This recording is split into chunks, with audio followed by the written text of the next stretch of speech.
Evo na samoj granici Republike Hrvatske iz Dvora dolazi nam predsjednik gradske organizacije, odnosno predsjednik općinske organizacije Hrvatske demokratske zajednice, gospodin Franjo. Pa evo, gospodine Franjo, vi ste i zamjenik načelnika općine Dvor. Recite mi, danas ste jasno dali podršku Kolindi Grabar-Kitarović. Zašto ste to napravili?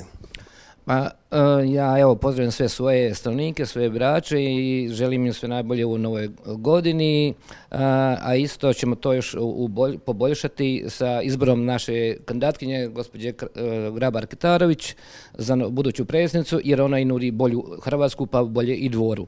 Zašto za gospođu Kolindu? Ne sad što sam stranački na istoj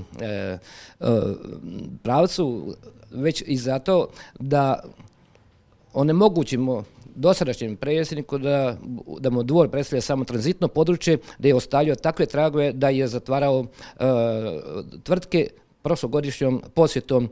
To se posebno vidjelo, gdje je rezultiralo preseljenjem tvrtke Nord van područja općine Dvor, gdje je rezultiralo isto tako zatvaranjem farme za tov junari na području Dvora, a to znači preko 60 mjesta, a ništa apsolutno nije obećao, niti je rekao da će svojim novim izborom poboljšati barem život nama na području Dvora.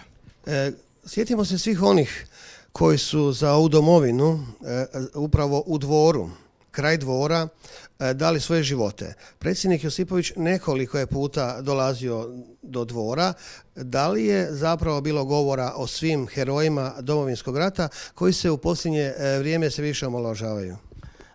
U zadnje vrijeme nije nikakvih razgovora po tome bilo, niti je posjećivalo se. Mi 11. siječnja također imamo jedno obilježavanje obrane područja Starog grada Gvozdanskog, gdje je to jedna od najvećih junaštava hrvatskog čovjeka u povijesti. Često ga puta uspoređujemo sa najvećim bitkama u svijetu. Zahvaljujem vama. Evo, sa godinom 1578. završit ćemo ovu priču iz Dvora. Najavit ćemo bolju ovu 2015. godinu s nadom da će nam biti bolje. To nudi naša buduća predsjednica, gospođa Grabar-Kitarović. Ja još jednom pozivam sve svoje stanovnike, sve naše članove, sve simpatizere, sve koalicijske partnere da u nedjelju 11. siječnja svoj glas daju gospođi Grabar-Kitarović zaokruživanjem rednog broja 2 na glasačkom listiću.